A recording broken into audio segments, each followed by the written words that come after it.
I met a gypsy. Dude, at Charlotte, Jet and Eli were way out in front. Yeah. And on the longer tracks, you don't get the same like kind of echo through the stadium that you do in a supercross race. And you could just not hear Jet. Yeah. When Eli's either behind him or in front of him. Barely hear him at all. All you can hear is, raw. Yeah, I know. With a paddle tire, too, on the worst track of the year. It don't make sense to me. Just letting it eat. Yeah, for how he rides, I would think that he struggles on hard pack, but he comes alive on that shit, dude. He gets, like, faster. But it don't make sense. Because, like I said, I think he ran a paddle tire at Dallas, too. Both motos. Yeah, both motos. And Dallas was not Dallas was so squirrely, dude. There was a 353 before the finish, and into that corner, like Yep. into that corner, it's like a kind of high speed right 90. You're just sliding the whole way, and then you want to seat bounce to get over 353, but it's so slick that like you're just getting wheel spin the whole time. So I'm surprised there wasn't a big one there, dude. It was terrifying every single lap. Like I'm just sliding and then like sitting into it, hoping I don't get wheel spin. Yeah, it was Man, gnarly. the 450s when they were going past that section. Yeah. Can you find one of those clips of like, I remember you got a clip of Chase. It'll be in the selects of him before it. And it's just like, he's out front and just going, bop. And you're like, brother, you have no fucking traction I know. at all. I know. It was crazy to watch. And that was part of why I like made so many passes there, because I kind of knew how to ride that shit. I was just like quarter throttle, like the whole that's corner. real test I have track to get into vibes. the rut first, and then I'm like barely on the gas. But if you start gas early, dude, you're just sliding it up. There were so many guys in that rhythm that like slid up the face and then like shot off the track, and I was like, all right, and then if you landed at all sideways, bro, that landing was just like chunked out. Yeah, the rhythm before this. Yeah. Maybe in the set, like the second moto, like at the end, you could really hear that. That you just couldn't touch the throttle, and all the guys were like that. Dude, that dirt was so weird because I thought it was gonna be so good. Like, I don't know. free practice on Friday.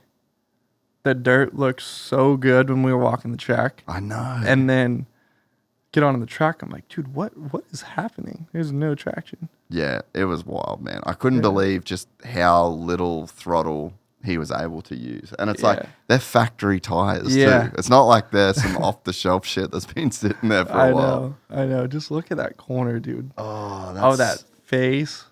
So crazy, dude. Yeah, and most Here of the it time is. at the... oh, shit. Look at how much that slid up the thing. That is crazy. He wasn't even on the gas. No.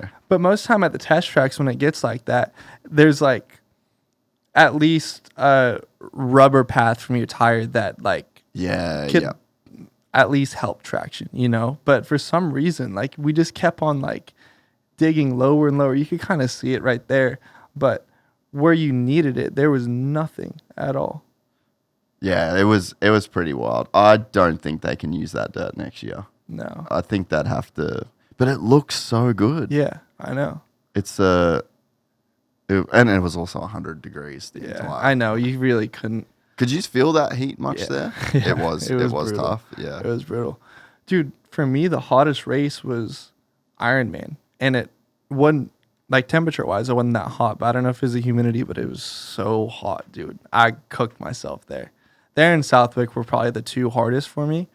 And I crashed out in Moto 2 too. So I was like, still just that much, like that gas from the first moto, you know? Like, like I used as much energy in the first moto as I did all two motos all year long, you know?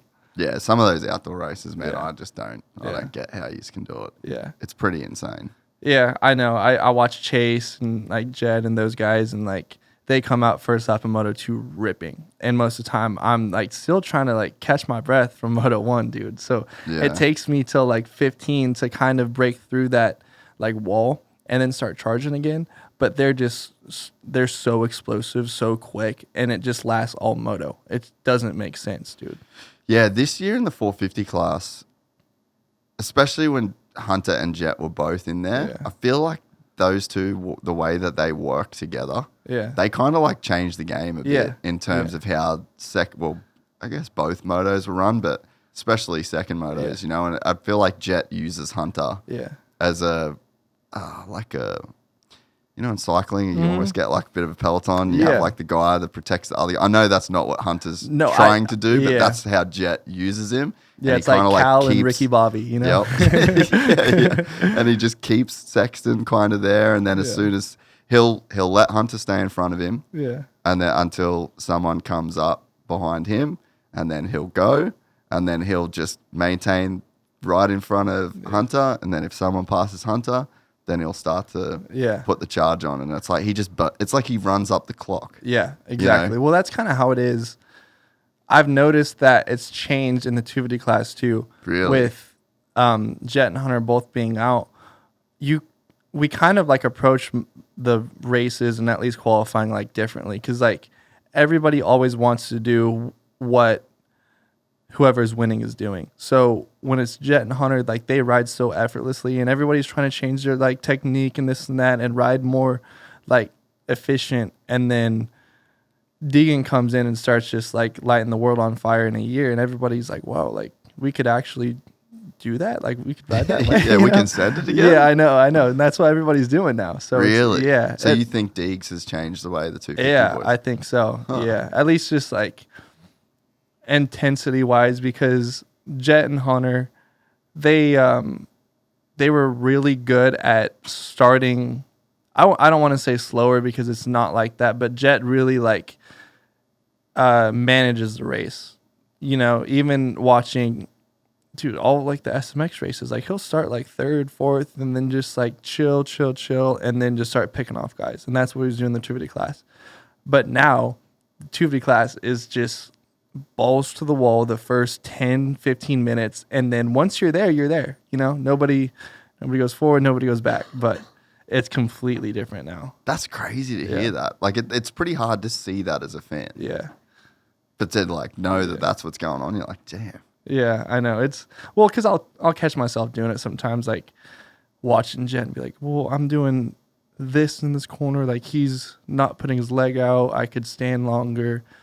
But dude, bike setup is completely different. Like it's impossible to really like watch Jet and then be like, oh, I'm gonna do that. But everybody does it. Like same with like Deegan too. Like if at least I do, I don't know if the rest of the class does, but I study a lot and like if he's doing this or that in a rhythm or a corner and he's better, like I'm like, okay, well I could charge harder into here. I could like, but you kind of just have to figure out what works for you, you know? Like if it works for you, then like don't change it. If it ain't broke, don't fix it, you know? If you enjoyed this content, please like and subscribe. And to listen to the full 3-hour podcast, search Gypsy Tales in your favorite podcast platform or click the link in the description below. Gypsy Gang.